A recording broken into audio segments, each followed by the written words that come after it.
Happy Weekend, estudante! Carlinhos Vilaronga por aqui e hoje é dia de casa aberta aqui no Escola Bíblica Vida Nova. Dia de receber visita para um papo legal. Tambores, música, adoração, vida em comunidade, plantação de igreja e outras coisitas mais no dia de hoje.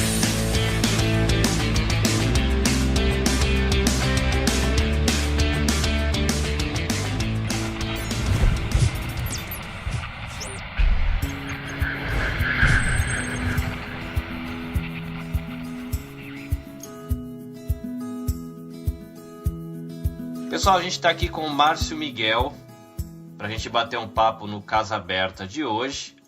E como é aqui tradição no Escola Bíblica Vida Nova, vou pedir para o Márcio se apresentar. Márcio, primeiro bem-vindo à Escola Bíblica Vida Nova. Por favor, se apresente, o pessoal deve estar curioso de saber quem é Márcio Miguel.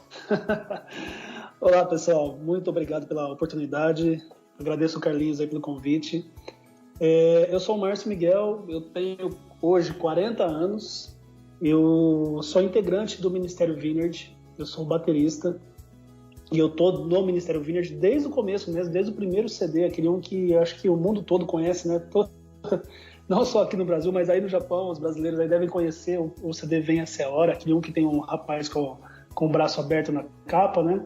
Para mim tem sido um prazer muito grande assim, poder servir tantas pessoas através do meu dom, tocando bateria e agora dando novos passos no ministério, né? Eu sempre falo que o ministério nunca acaba, né? Que a gente sempre tem coisas novas para compartilhar e tal, e eu tô nesse momento. Agora, depois eu posso falar um pouquinho mais qual é esse momento exatamente, né? Tenho um filho aí de 4 anos que consome bastante da minha, da minha energia, né? É o Pedro. Moro aqui no Brasil, na cidade de Piratininga, que é interior do estado de São Paulo, a região de Bauru. Piratininga ninguém conhece porque é uma cidadezinha de 15 mil habitantes, mas ela fica apenas 10 quilômetros de Bauru. Ela é praticamente um bairro de Bauru. Trabalhando com música, trabalhando com marketing digital, que é uma outra área que eu gosto muito. Também trabalho como gestor administrativo do Ministério Vineyard. Cuido da parte de produção, de músicas, de distribuição. Enfim, a gente está aqui fazendo bastante coisa, graças a Deus. Legal, então tem bastante conteúdo pra gente bater papo. Tem sim. Márcio, você falou que é batera do Ministério Vineyard desde o começo e eu fiquei curioso. Como é que começou a sua história com a bateria? A minha história com a bateria começou assim como a maioria das pessoas, né? Eu, ainda com 10 anos de idade, eu ia na igreja com a minha mãe, né? Meu pai não era convertido ainda, então eu ia na igreja com a minha mãe e como toda criança, né? Eu sentava ali no primeiro banco porque eu ficava admirando, né? O rapaz da bateria tocando e tal. Era um instrumento diferente, né? Bateria é diferente de guitarra, de órgão, né? Na época era órgão, né? Uhum. E tinha um cara tocando bateria lá e eu ficava ali, como toda criança, no primeiro banco, olhando, né? Tentando entender como que era aquele negócio lá, que o cara tocava com o pé, com a mão, que tinha os pratos, né? É incrível como que a música fala mexe, né? A pulsação dos ritmos mexia bastante comigo, né? Então, isso era um negócio muito interessante. E no final dos cultos, né, como toda criança também, eu subia lá, ia lá no palco, mexia na bateria, né? Então, alguns gostavam, outros não gostavam. Mas uma coisa que me chama muita atenção, e isso já é uma coisa que eu gostaria de falar aqui, é que nunca ninguém me mandou sair. Nunca ninguém chegou para mim e falou, sai da bateria aí, não mexe não, se você é criança, você não pode mexer. Nunca aconteceu isso comigo. As pessoas sempre olhavam assim, toca um pouquinho mais baixinho aí, né? Quando eu tava atrapalhando, né? As pessoas chegavam e falavam, um pouquinho mais baixinho, mas pode mexer, pode brincar. E isso é uma coisa que eu falo muito hoje em dia, né? Que as nossas igrejas estão sofisticadas, né? Tem muitas igrejas sofisticadas que as crianças chegam no palco, o pessoal já manda descer, já não pode mexer, não pode, né? Uhum. Isso é uma das coisas que eu já falo, assim, que a gente precisa... a igreja, ela é talvez o maior celeiro de músicos aqui no Brasil, né? Aqui a igreja é a grande porta assim, que dá oportunidades mesmo para as pessoas terem acesso a um instrumento pela primeira vez, a um microfone. As primeiras oportunidades artísticas, né, de crianças e adolescentes normalmente acontecem nas igrejas, né? Nas cantatas de final de ano, de Páscoa, né? As crianças sobem, cantam, ficam em frente ao público. Tudo isso aí são degraus, né? São barreiras que as crianças vão vencendo, né? Ao longo do tempo. E comigo foi assim. Então eu ia lá, mexia na bateria. Um dia, depois da escola bíblica dominical, que aqui é domingo de manhã, né? quando acabou a escola bíblica, o coral dos jovens foi ensaiar para uma apresentação que faria à noite, no culto da noite. E naquele ensaio, o baterista não estava, a bateria estava sozinha lá, né? Não tinha ninguém tocando bateria. A bateria estava triste. Tava abandonada. E eu, de intrometido, eu sentei lá, ninguém me chamou, né? Eu tinha 10 anos, 11 anos, alguma coisa assim. Ninguém me chamou, mas aquela música que eles estavam cantando, em algum momento eu falei assim, acho que essa aí eu consigo acompanhar. E aí eu sentei lá e fiquei acompanhando bem baixinho, né? O pessoal começou a olhar para trás, né? A bateria estava do fundo, né? O pessoal começou a olhar para trás, mas eu não estava atrapalhando, porque eu estava tocando o ritminho ali que precisava mesmo, né? Bem baixinho para ninguém me mandar embora, né? E eu toquei, participei do ensaio ali, ninguém me mandou sair e tal, fiquei ali.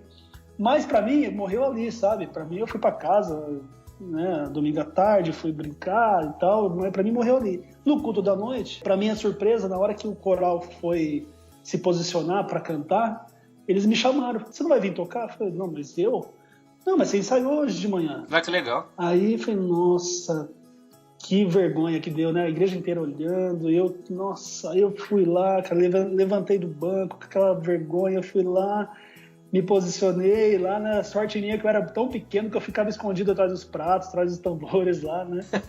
E aí foi assim minha primeira experiência tocando na igreja, cara. Eu acompanhei o coral dos jovens, e aí no mês seguinte eles me chamaram de novo, e aí o baterista oficial da igreja teve que sair, e eu era o único, né? Eu era o baterista do momento, e aí eu fui tocando no culto do domingo de manhã, depois fui tocando no culto do domingo à noite, fui ganhando confiança. E isso você com essa idade de 11 anos ainda? 11 anos, Fui ganhando confiança, fui aprendendo, né? Naquela época, né? A gente está falando de 30 anos atrás, né? Naquela época não tinha essa coisa toda da internet, né? Então a gente pegava um pedacinho de uma videoaula, de um VHS, assistia, aprendia um ritminho a mais, aí alguém vinha, outro baterista experiente vinha para a igreja, ensinava a tocar um pouquinho mais, um outro ritmo, e eu fui aprendendo bem devagar, né, alguns outros ritmos, e fui ganhando confiança, fui ensaiando mais, fui aos poucos também, a igreja foi me colocando em eventos maiores, né? Então comecei a tocar em retiros de carnaval, acampamentos, cultos de evangelismo, né, que a gente fazia muito isso nas praças, né? E assim foi, a hora que eu vi, eu já estava no Ministério de Louvor. Já fazia 2 anos que eu já estava no Ministério de Louvor, nem sem me dar conta disso, né? E esse foi o meu começo na bateria, assim. Errei bastante, né? Claro, né? Imagina, né? Com um menino de 11, 12 anos, quando começa a tocar bateria, tem as tensões, né? Mas graças a Deus, eu sempre falo isso, graças a Deus que Deus sempre colocou pessoas muito boas do meu lado, sabe? Então eu sempre tive ótimos líderes. Então momentos de adolescência assim que a gente tinha tudo para descambar, tinha tudo para desistir, ou então tantas outras coisas que o mundo oferecia que eram até mais legais, né? Eu sempre tive bons líderes que me acolheram, que me ensinaram bastante, e sou grato a Deus por tudo isso.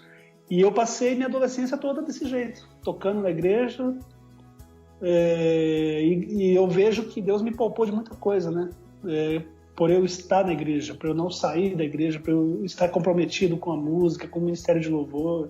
Então eu não tive desvios, eu não tive experiências ruins no mundo, porque a minha adolescência toda foi na igreja. Depois de um tempo, aí quando eu já tinha meus 16, 17 anos, aí a gente passava na igreja o dia todo. A gente ficava o sábado o dia inteirinho, de manhã e à tarde ensaiando para tocar à noite, aí no domingo de manhã tocava também, no domingo à noite tocava também. Então, assim, os meus finais de semana eram na igreja, e eu gostei muito disso.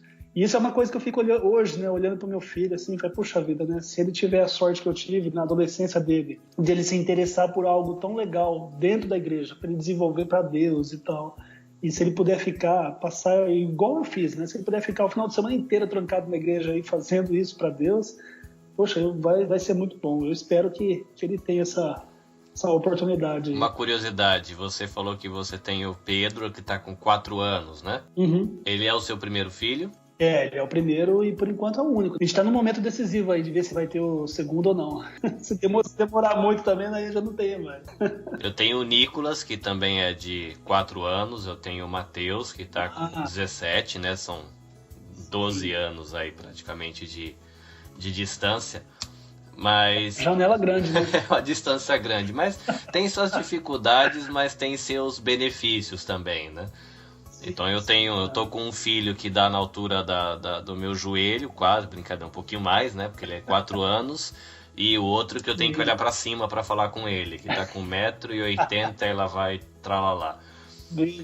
Mas ele, que é o mais velho, ele tá começando a tocar bateria comigo lá na igreja, né? A gente participa da banda lá também. E o pequeno, ele se apossou da minha. Se eu encostar na minha bateria, eu tenho uma bateria eletrônica aqui no apartamento. Se eu encostar, ele me joga pra fora do banquinho e fala, agora sou eu, papai. O seu também tem esse esquema? O meu tem. Eu tenho aqui na minha casa, lá no fundo lá da minha casa, eu tenho um home studio lá, né?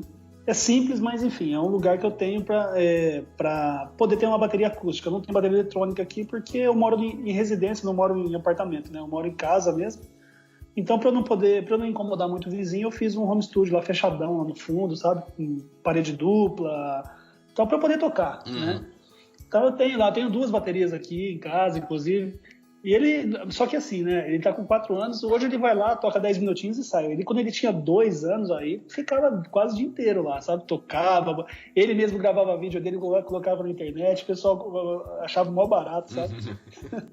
Ele gosta, você vê assim, ele sabe tocar, sabe? Ele tem um dom, ele tem um talento, ele assim, se ele tiver realmente interesse nisso, um pouquinho mais pra frente, ele vai tocar tranquilo.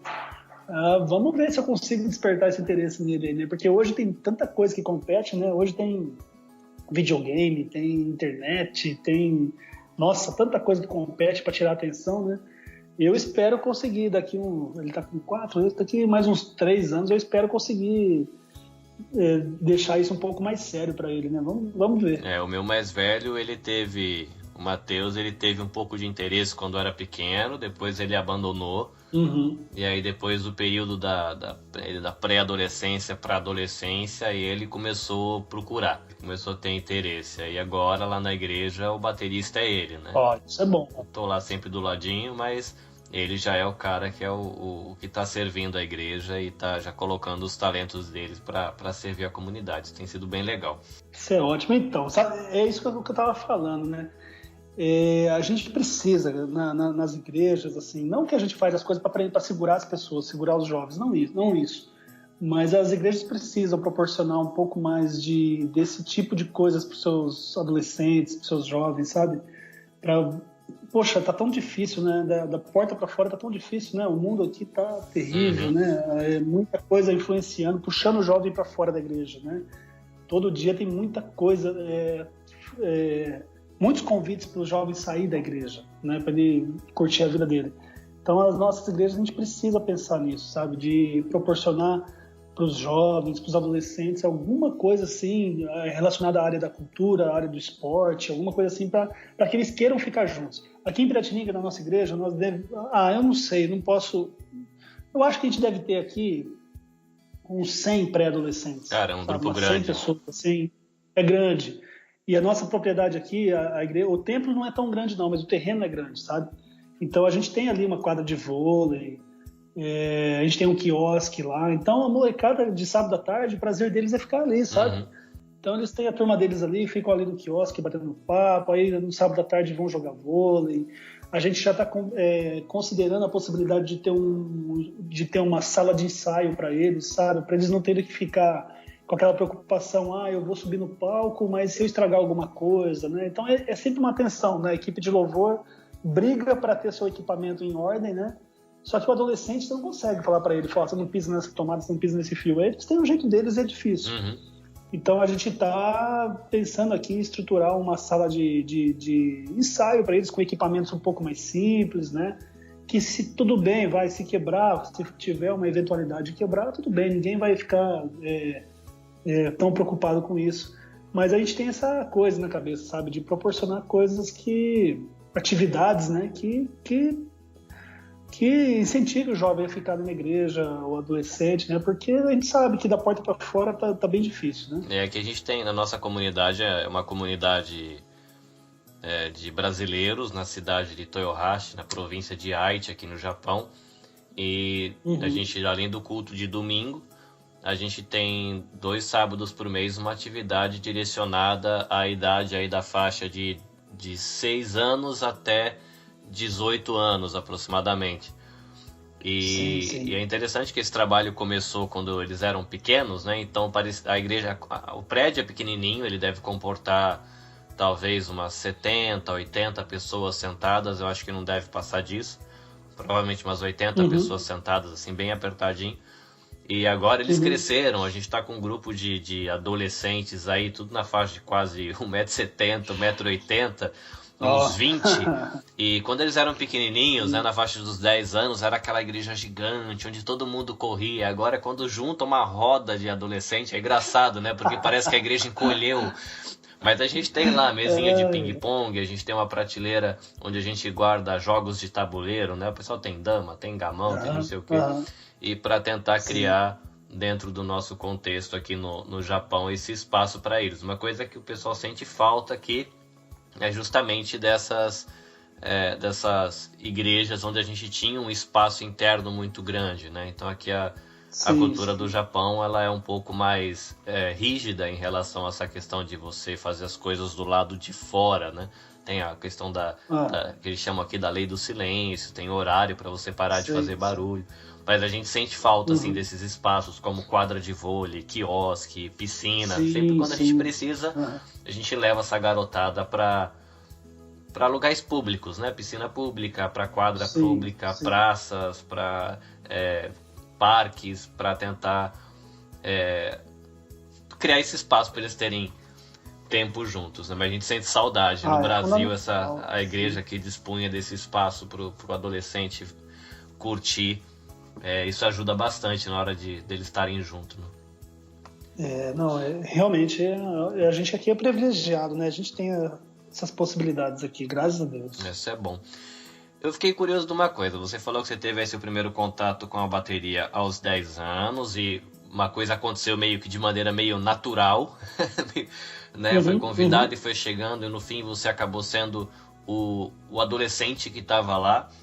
Mas também você disse que você tá com o Ministério Wiener desde o primeiro CD. E, pelo menos eu, como alguém que brinca com a bateria, instrumentos assim, eu tenho aquela imagem de que quando você vai gravar o CD é uma coisa um pouco mais profissional. Como é que foi o seu contato com o Wiener? Como é que você chegou até esse ministério? Como é que isso aconteceu? A linha, deixa eu tentar explicar um pouquinho a linha do tempo nosso aqui. A nossa igreja, ela foi fundada em 1990, tá? Então, de 90 até 98, nós fomos uma igreja, a nossa igreja se chamava Comunidade Cristã de Piratininga. Em 98, o nosso pastor aqui, o Milton Lucas, ele foi morar nos Estados Unidos por 2 anos e lá nos Estados Unidos ele frequentou uma igreja da Vineyard. Porque a Vineyard, pouca gente sabe, mas a Vineyard não é só uma equipe de louvor, não é só um grupo que grava CD, DVD. A Vineyard, na verdade, ela é uma, entre aspas, uma denominação, ela é um movimento de plantação de igreja. Não, isso eu não sabia, eu tive contato com a Vineyard via um pessoal que trabalhava com a Mocidade para Cristo do Brasil, e era da igreja que eu frequentava no Brasil, e eles trouxeram as músicas da Vineyard para a vida dos jovens da igreja. E eu sempre imaginei a Wiener como um ministério focado realmente em música, treinamento ou coisas nessa área. Então, todo mundo conhece só esse lado da Wiener, porque, assim, inevitavelmente é o lado mais visível mesmo, né? Todo mundo conhece as músicas da Wiener, não só aqui no Brasil, em português, mas as músicas originais, né? No inglês e tal, né? Só que antes de ser um ministério de louvor, a Vineyard é um movimento de plantação de igrejas. Ela começou nos Estados Unidos e hoje está em praticamente todos os continentes. O Brasil foi um dos últimos que chegou aqui. Então, o movimento de igrejas aqui no Brasil é recente. Ele chegou em 98, né? E aí o nosso pastor Milton estava nos Estados Unidos, ele frequentou uma igreja Vineyard lá e ele viu que os valores eram muito parecidos, né? Tudo que a gente fazia aqui em Piratininga, né, na nossa igreja aqui, é o que ele experimentava lá nos Estados Unidos, né? Mais especificamente na cidade de Atlanta, né? Ele frequentou lá. E aí ele fez muita amizade com o pessoal da liderança e ele começou a sondar a possibilidade de fazer intercâmbios, né? De receber equipes da Vineyard aqui no Brasil para ministrar para gente, para ajudar e tal, né?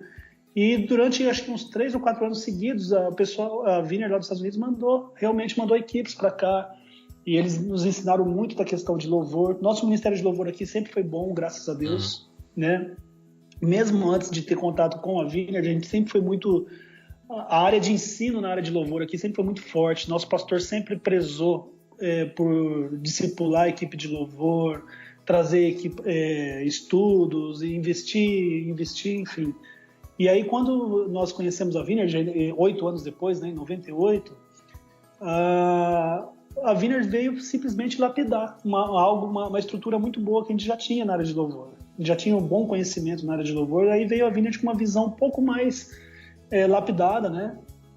E aí a gente participou desses intercâmbios durante uns 2 ou 3 anos, recebendo equipes da Vineyard aqui na nossa igreja. Eles ficavam 1 mês aqui com a gente, né, ensinando e tal.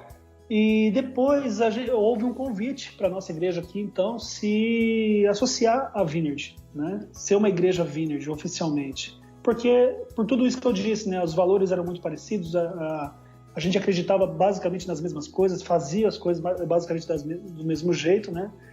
E então, no início do final, em 99, anos 2000, a gente se oficializou uma igreja Vineyard.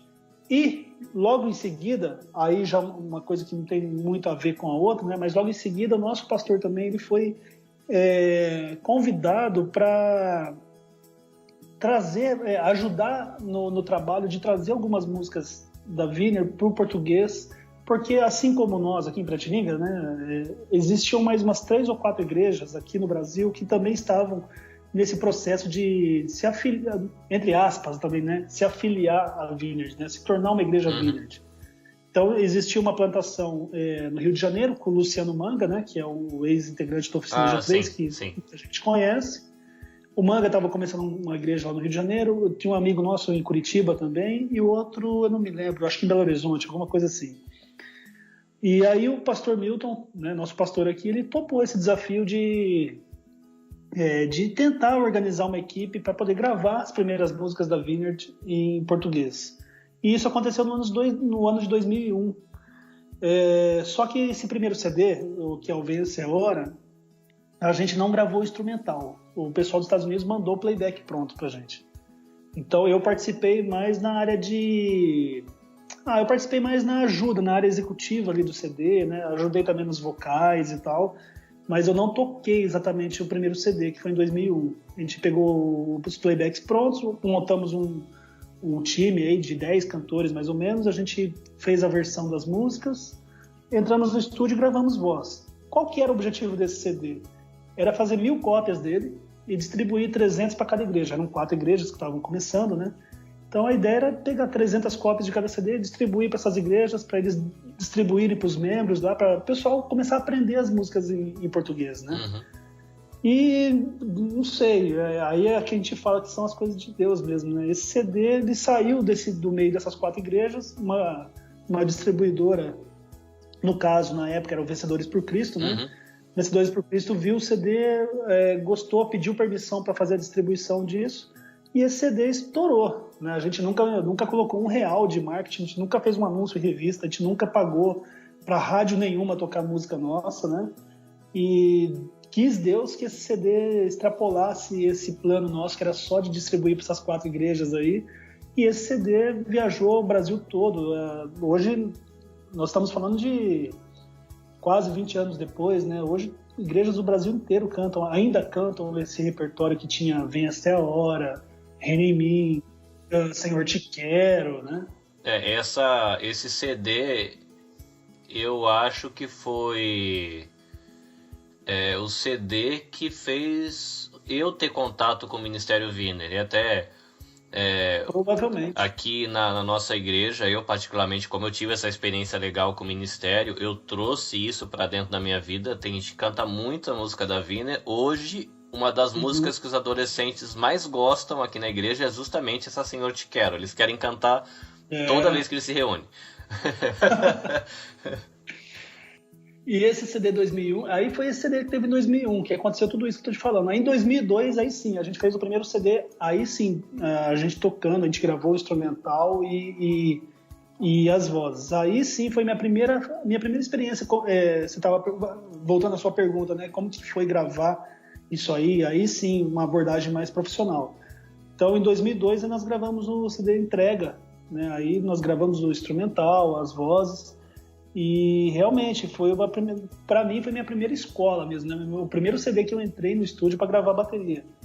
Mas nesse tempo aí eu já tinha praticamente 13, 14 anos tocando bateria. Então nesse tempo eu já tinha ido para um conservatório, né? Que eu estudei aqui no Brasil, num conservatório da cidade de Tatuí, que ele é conhecido aqui como um dos melhores da América Latina. Eu já ouvi falar. Sim, um conservatório muito conceituado. Então eu estudei lá durante 4 anos. Além de estudar no Conservatório de Tatuí, fiz aulas com alguns professores particulares, né? Enfim, aí, quando eu fui gravar esse CD, eu já tinha praticamente aí uns 10 anos de estudo, como aluno mesmo de bateria, né?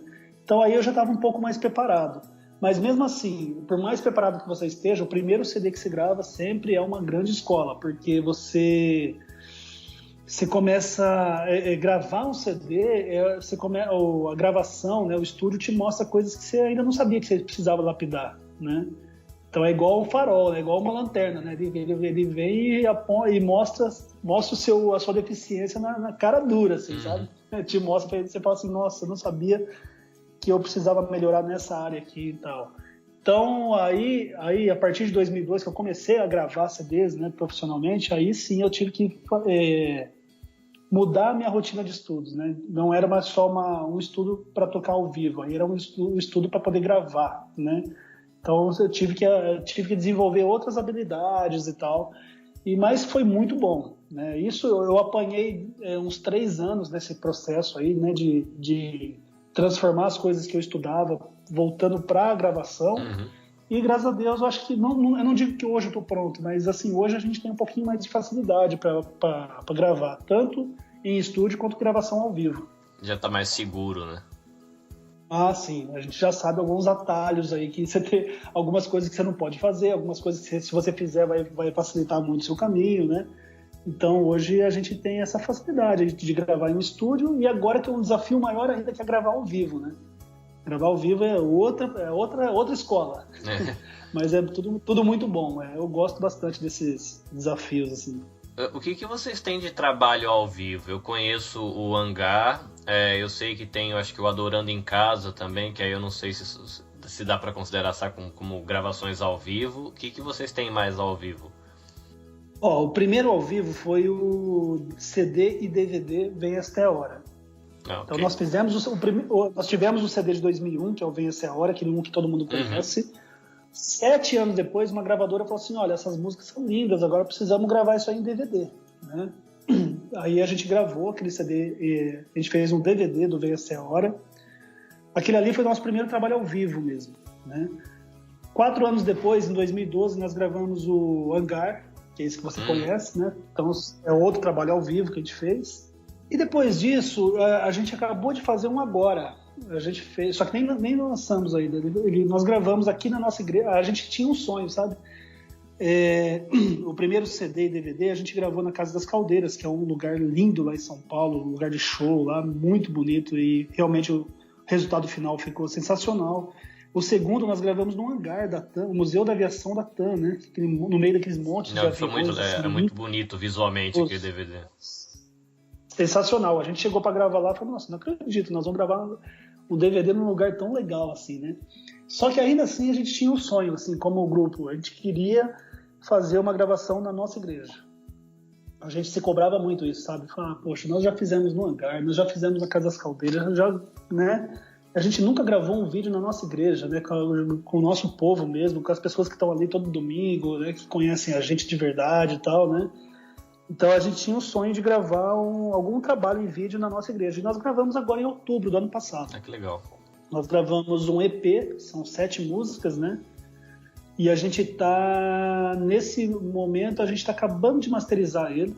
Eu acredito que nós vamos começar a soltar essas músicas agora, nos próximos 15 dias. Aí. Provavelmente agora, no começo de abril, a gente já vai ter acesso a esse material. Nós vamos soltar música por música. Nós fizemos 7, né?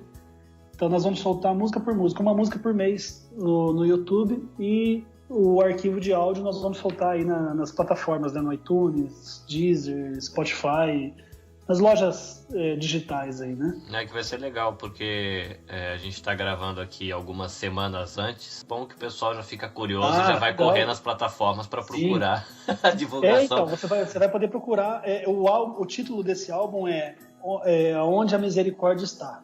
É o título de uma música. Inclusive, é uma música que falou muito aqui na nossa igreja no ano passado. O ano passado, 2018, né? 2018 nós tivemos uma fase extremamente difícil aqui na nossa igreja. A mulher do nosso pastor Milton, né, a Érica, ela passou por um problema sério de saúde, né? Ela teve câncer. E foram 3 anos de luta, né? 3 anos de luta aí com essa doença, e a igreja toda estava muito abatida, né? E aí, enquanto a gente estava preparando esse novo trabalho, a gente adiou esse trabalho por umas 2 vezes, pra você ter uma ideia, né? A hora que a gente ia gravar, aí a situação dela piorava, a gente ficava meio cabisbaixo, a gente estava sem clima para gravar, e a gente cancelou 2 vezes essa gravação.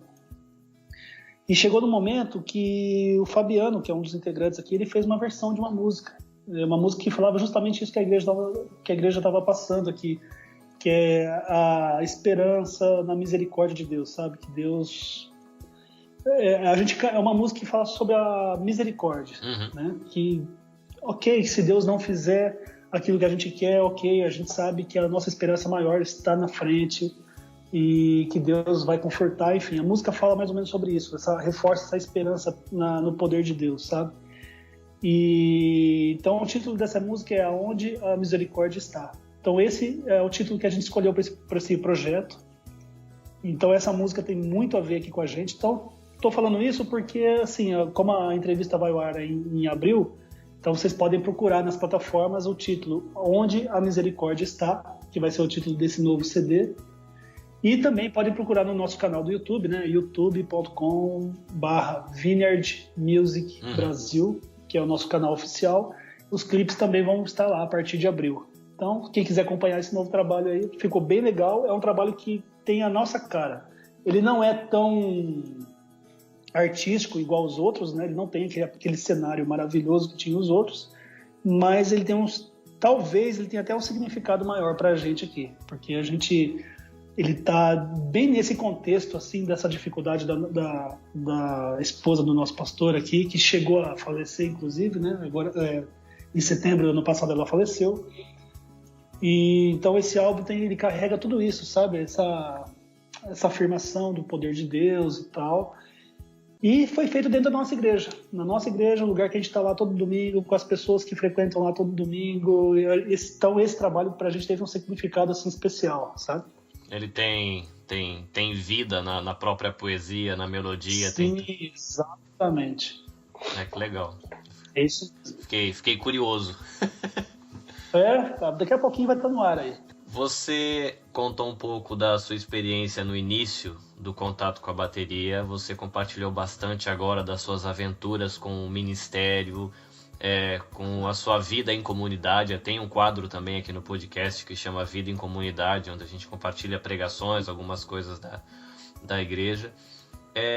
E você não tem só isso, né? Que eu aqui do Japão eu tive contato com você como, além de músico, através das músicas, eu tive contato com você como professor. Conta pro pessoal um pouquinho desse seu projeto.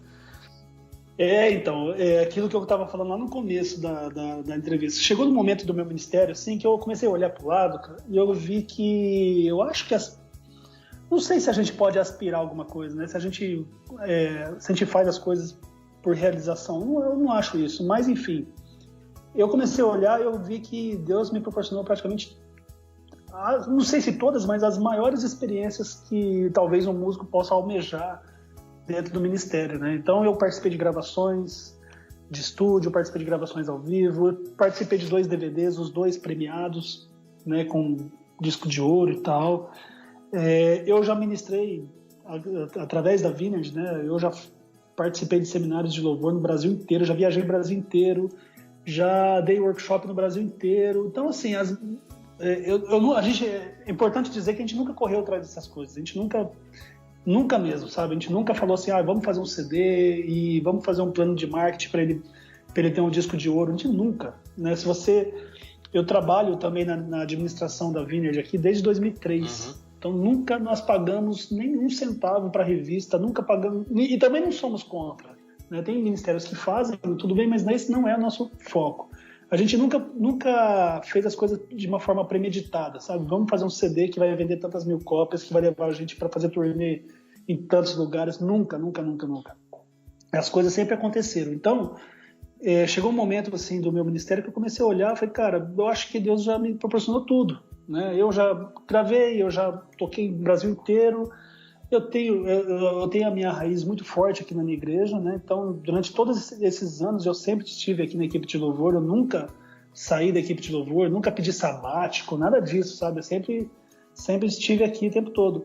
Só que chegou um momento que eu comecei a viajar muito e ministrar muitos seminários assim de louvor, workshop de bateria nas igrejas, e eu comecei a ver que os meninos que estavam tocando nas igrejas, eles estavam sofrendo as mesmas coisas que eu sofri quando eu tinha lá meus 11, 12 anos de idade, né? Uhum. Então, as mesmas dificuldades de tocar, porque assim, uma coisa é o seguinte, uma coisa é você estudar a bateria, outra coisa é você pegar tudo aquilo que você estudou e contextualizar para o momento da igreja, para o momento do louvor, né? Isso é uma coisa assim, essa tradução é muito difícil de fazer, né? Os meninos começam a aprender bateria, eles começam a aprender pedal duplo, técnicas avançadas, velocidade, tocar alto, eles entram no YouTube e começam a ver as referências, né? Todo mundo tocando com muito virtuosismo, muita performance. Aí os meninos pegam tudo aquilo, toda aquela bagagem e querem colocar durante o louvor. E aí não dá certo, obviamente, né? Quando você está tocando numa equipe de louvor, você precisa contextualizar aquilo que você aprende, né? Então, basicamente, no estudo da bateria, se você aprende tudo, é aquilo que eu sempre falo, você aprende tudo que você pode aprender, mas na hora de tocar na igreja, você vai tocar só aquilo que precisa, só aquilo que a música pede, só aquilo que o ambiente pede e comporta, né? Eu, na minha experiência como alguém que praticamente só tocou dentro da igreja, uma coisa difícil da gente aprender como baterista de igreja, estudando assim por vídeo, por referência, por videoaula, é que muitas vezes você tem referência com bateristas de performance, baterista de show. Exatamente. E aí quando você chega na igreja, todo mundo briga com você porque você não é para fazer show. Aí você fica confuso, porque Exatamente. Show é a única referência que você tem. Exato. Então, assim, eu sofri muito quando eu tinha meus 12, 13, 14 anos de idade, porque, assim, as minhas referências eram essas. Eu queria tocar na igreja daquele jeito. Então, as minhas referências, quando eu comecei a tocar, era a Oficina G3, que é o Valtão, que hoje até é meu amigo, né? Uhum. O Oficina G3, era o Kadosh, né? Atos 2, né? Kadosh. Então, eram músicas de evangelismo, e dentro do contexto deles, eles eram perfeitos, né? O Oficina G3, com aquele rock and roll, imagina quantos jovens eles alcançaram, evangelizaram através daquela linguagem musical. Só que eu pegava tudo aquilo que o Valtão tocava e eu queria botar no louvor, e não dava certo. Uhum. Então as pessoas, assim, eu tive muita crise, né? Porque eu falei assim, então tá bom, então como é que é? Se não é do jeito do Oficina G3, se não é do jeito do Kadosh, como que eu tenho que fazer então para tocar na igreja, né? Então, essa adaptação eu aprendi sozinho, né? Eu não tive alguém assim para me ensinar, Márcio, aqui, ó, menos pedal, ó, aqui, ó, toca mais baixo, ó, aqui você não precisa tocar esse monte de prato, ó, aqui você não precisa fazer essa virada gigante, você põe um tambor aqui, um tambor ali, tá feito, sabe? Ó, nessa hora aqui você não precisa nem tocar, nessa hora aqui você pode parar de tocar, deixa o pessoal cantar. Então eu não tive alguém que fosse me dando esses toques. Então eu aprendi sozinho e apanhei muito até encontrar esse equilíbrio. Fazendo uma vírgula, né? Você falar pro baterista para de tocar e deixa o pessoal cantar, a pessoa tá quase tendo um colapso nervoso na bateria, né? Você quer matar o cara você falar isso pra ele, né? Não, você fala pra ele, não, você não precisa tocar tudo isso, não, toca menos, né? Você não precisa fazer essa virada. Você tá praticamente ofendendo o menino, né? Então, aí eu vejo hoje que os meninos, viajando agora com a Vineyard e participando de eventos aí, e ministrando seminários, eu vejo que essa interrogação continua na cabeça deles. Tá bom, então não é para tocar igual as bandas que eu acompanho aí no YouTube, né? Como é que eu faço então para tocar na igreja, né? Porque eu já estudei técnica, eu sou super rápido, eu tenho muito virtuosismo, eu domino pedal duplo, eu faço tudo isso, mas chega na igreja não serve. Então como é que é? Então eu vejo que essa dúvida permanece na cabeça dos meninos que estão tocando. E eu resolvi, cara, eu me senti assim, durante muito tempo, vários pastores chegaram para mim e falaram: Márcio, você não tem aí o material para deixar eu ia tocar nas igrejas, né? Chegava no final, na hora de despedir, na hora de ir embora, o pastor chegava e falava: viu, você não tem aí o material para deixar com os meninos da igreja? Porque eu vi que você toca mais baixo, eu vi que você toca bem, assim, em sincronismo com a banda, e aqui o pessoal não sabe tocar mais baixo, o pessoal não sabe tocar com pouca nota, assim. Você não tem o material para deixar aí? Eu sempre falava: não tenho, pastor, não tenho. Tem que falar para os meninos estudarem mesmo, que... No fundo, eu já sabia que tudo bem, eles iam pegar aula com um professor, com uma escola de música, e a escola de música ela não quer ensinar o menino a tocar menos, ela quer ensinar o menino a tocar mais, porque ela depende disso, né? Uhum. Ela depende de que o menino fique cada vez mais assim, entusiasmado com o estudo, para ele poder continuar pagando a mensalidade, para ele poder, né? E se uma escola de música chegar para o menino e falar assim: não, você não precisa tocar tudo isso, você precisa tocar só isso, ele vai sair da escola no mesmo dia, né? Então... eu comecei, assim, vários pastores chegaram para mim, pastores ou então líderes de banda, né, chegaram para mim e falaram: pô, mas você precisa fazer um material para ajudar os meninos aí e tal. E aí eu resolvi dar esse novo passo, assim, no ministério, sabe? Eu abri, o ano passado, eu montei um projeto chamado Batera na Igreja. Uhum. Eu comecei fazendo um canal no YouTube que, de uma forma bem despretensiosa também, nunca tive... desejo assim, de ter um canal grande, nada disso. Aliás, eu passo meses sem postar nada lá, né? Mas eu comecei com um canal no YouTube chamado Batera na Igreja, comecei a falar para bateristas de um outro ponto de vista assim, daqueles que tocam durante o período de louvor. Então, como que eles podem fazer para valorizar mais a música e menos a performance? Como que eles podem fazer para tocar mais baixo? O que eles podem fazer para acompanhar, tocar só aquilo que o arranjo pede e tal. E para minha surpresa, isso tudo ganhou muita voz, ganhou muito eco, assim, sabe? Porque os pastores, os líderes de louvor compraram a ideia. Falei: puxa, finalmente alguém está falando pro meu baterista como que a gente precisa que ele toque, né? E eu comecei a fazer esse material, comecei a fazer alguns vídeos. Depois disso, o pessoal pediu apostila. Eu falei: você não tem uma apostila para ajudar? Você não tem um arquivo de áudio aí para ajudar? Os exercícios e tal? Eu comecei devagarinho, comecei a escrever, comecei a disponibilizar curso, né? Um curso, a princípio, um curso online. Eu tenho, sim, projetos de um dia tentar juntar essa turma, talvez numa capital, sei lá, aqui em São Paulo, talvez, e fazer alguma coisa presencial, mas por enquanto o que eu tenho condições de fazer é online, né? Uhum. Então eu gravei alguns vídeos, fiz uma apostila diagramadinha, tudo certinho, com os exercícios básicos, né? É um curso básico, né, que qualquer baterista, desde o iniciante até o avançado, eles conseguem participar. E esse é o ponto de partida. Agora, esse mês de março, agora que a gente está aqui gravando essa entrevista, eu já estou fazendo vários outros vídeos com vários outros sonhos para dar continuidade no projeto. Uhum. E eu estou encarando isso como uma continuidade, um próximo passo do meu ministério, porque eu sei, né, até quanto tempo eu vou ficar no ministério de louvor, né? Eu sempre falo para as pessoas que eu gostaria de ficar até o último dia da minha vida. Eu gostaria de tocar, não sei, eu gostaria de tocar aqui na minha igreja até os 60, até os 70, 75 anos. Enquanto eu tiver condições, eu quero fazer. Mas eu sinto que tá bom, e tudo aquilo que Deus me deu, tudo aquilo que Deus me ensinou, e aquilo que eu aprendi das pessoas, né? Não vou deixar nada para ninguém, não vou ajudar ninguém, né?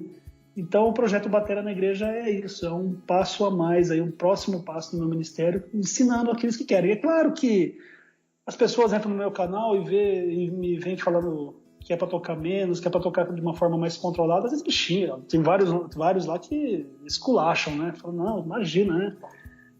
Onde já se viu tocar de uma forma tão simples assim? A música foi feita para ser tocada. Enfim, né? É que eles não entenderam, alguns ainda não entendem o contexto. Eu estou falando só do contexto de quem toca na igreja. Quem vai tocar em banda de evangelismo, quem vai tocar em banda de jazz, quem vai tocar... é lógico, aí é outra pegada, né? Então aí a performance está em primeiro lugar mesmo, né? A criatividade e tal, né? Mas no contexto da igreja a gente sabe, né? Que a gente tem uma banda ali grande, geralmente com 2 ou 3 cantores, com tecladista, guitarrista, enfim, se tem uma banda grande, não dá para você tocar do jeito que você quer. Você tem que tocar em prol da banda e do período de louvor, né? Então esse é o próximo passo aí que eu tenho dado no meu ministério, e esse projeto Batera na Igreja tem me surpreendido, não pelas vendas que eu faço de material, de curso, nada disso, mas por onde ele tem alcançado, sabe? Eu vejo tem gente do Brasil inteiro que me manda e-mail e fala, tô te acompanhando. Você, né, Carlinhos, aí do Japão. Engraçado demais ver que o material tá aí, né? Óbvio, a internet tá em todo lugar, né? Mas é engraçado ver pessoas do Japão comprando curso. Eu tenho pessoa que me acompanha dos Estados Unidos, da Irlanda, da Bélgica, do Uruguai. É legal demais. E aqui no Brasil, todas as partes do país, né? A gente tá, graças a Deus, o material tem alcançado bastante gente aí. E se eu posso sonhar com algum legado, né, de deixar alguma coisa para os próximos aí, eu acho que é isso. Pegar essas coisas que eu aprendi apanhando aí e tentar deixar um pouco mais mastigado para quem está chegando, né? Eu tenho um grande sonho, cara. O meu sonho é ver, deixar pelo menos uma marquinha, né? Uma digital minha, né? Nas equipes de louvor. Ver que eu deixei alguma coisa para melhorar a qualidade técnica, a qualidade musical das equipes de louvor, né? Então, se for possível eu ver alguma coisa desse tipo aí no meu ministério, eu acho que seria talvez aí uma cereja nesse bolo aí. Eu li uma frase que foi postada, se eu não estiver enganado, pelo Instituto Alvo essa semana no Instagram, que diz assim: viva de uma maneira que a sua influência seja maior que a sua história. Me parece que é meio o teu sentimento. É isso que eu quero. Se a pessoa quiser ter contato com o teu curso, qual que é o caminho? Onde que ela encontra o teu curso? Ela encontra no meu site, que é o www.bateranaigreja.com.br. Então, se você entrar no site hoje, você vai ver que tem um e-book grátis lá, que eu deixo um e-book para quem quer ler um pouquinho a respeito de bateria, de louvor, né? Tem um e-book lá gratuitamente, a pessoa só deixa o e-mail dela e baixa esse e-book para poder ler, começar a se inteirar do assunto, né? Como assim, né? Bateria, igreja, bateria, equipe de louvor, por que é diferente, né? Então, se a pessoa entrar hoje lá no site, ela vai receber esse e-book grátis. E depois, se a pessoa quiser se aprofundar e ter acesso ao curso, também tem um ícone lá para você se inscrever no curso. Esse curso está sendo remodelado, né? Só que quem já comprou continua tendo acesso a tudo que eu for fazer daqui para frente, né? Eu não vou vender 2 vezes para a mesma pessoa. Quem comprou o ano passado, se eu gravar aulas novas esse ano, vai continuar tendo acesso a tudo, né? E, enfim, é um curso que eu nunca tiro ele da minha cabeça. Eu sempre estou tentando melhorar, deixando mais informações e tal. Então tá aí. Quem quiser, né? Quem quiser se interessar por estudar bateria na área de adoração, tá aí, ó, bateranaigreja.com.br. Eu adquiri o seu curso no ano passado, se eu não estiver enganado. Aí eu fui assistindo com meu filho. Ele tem muito mais facilidade hoje no japonês do que em português, quando vai ouvir explicações. Então eu meio que tinha que ir parando e traduzindo o que você estava falando para ele. Mas aí também, depois desse ano, eu comprei o pacote inteiro de cursos que tem disponível na Viner Recursos, Viner Treinamentos. O Fundamentos Isso, aí eu comprei o pacote inteiro para poder me preparar para o grupo de adolescentes que vai estar servindo a igreja agora no mês de abril. E aí o seu curso estava lá também, eu fiquei feliz, falei, tá aqui. Legal. Você sabe que uma coisa que me surpreendeu bastante, No final do ano passado, eu entrei em contato com alguns alunos que compraram o curso porque eu queria saber um feedback, assim, né? Pô, como é que o curso te serviu? Você acha que tá bom ou não? Para minha surpresa, 50% das pessoas que compraram não é baterista. Olha que interessante. Né? Muito interessante. Eu nunca pensei nisso aí. Falei, peraí, mas como assim, né? São líderes de banda, líderes de ministério de louvor que precisam, que compraram material para assistir junto com o baterista, né?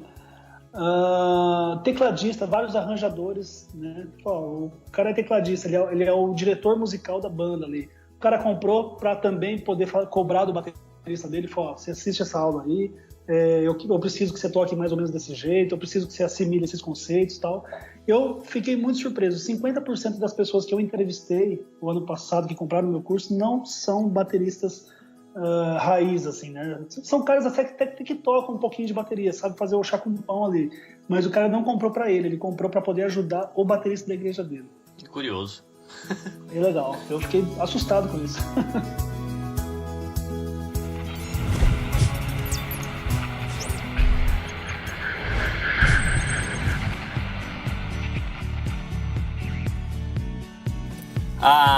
Ficou triste, né, estudante? Parece que a conversa ficou pela metade, queria mais. Não fique triste, daqui 2 semanas a gente volta com o Márcio Miguel, onde ele vai compartilhar um pouco mais das suas experiências, do que ele aprendeu aí com o tempo de caminhada de ministério. E se você conhece pessoal de banda, pastores, compartilha essa entrevista, indica para acompanhar o canal, para que eles fiquem atentos para a segunda parte da entrevista, porque na segunda parte terão dicas práticas, principalmente para os bateristas ou para quem quer aí abençoar o baterista da sua igreja, para que ele possa abençoar de maneira muito mais eficaz, muito mais eficiente a sua igreja durante o período tão importante que é o período de música e de ministração às pessoas durante o tempo de culto. É isso, eu, Carlinhos Vilaronga, fico por aqui e a gente se vê na próxima edição do Escola Bíblica Vida Nova. Como sempre, fica a nossa bênção, Caris, Shalom e até mais. Esforce-se sempre para receber a aprovação do Deus a quem você serve. Seja um bom trabalhador, que não tem de que se envergonhar e que ensina corretamente a palavra da verdade. Segunda carta de Paulo para Timóteo, capítulo 2, versículo 15.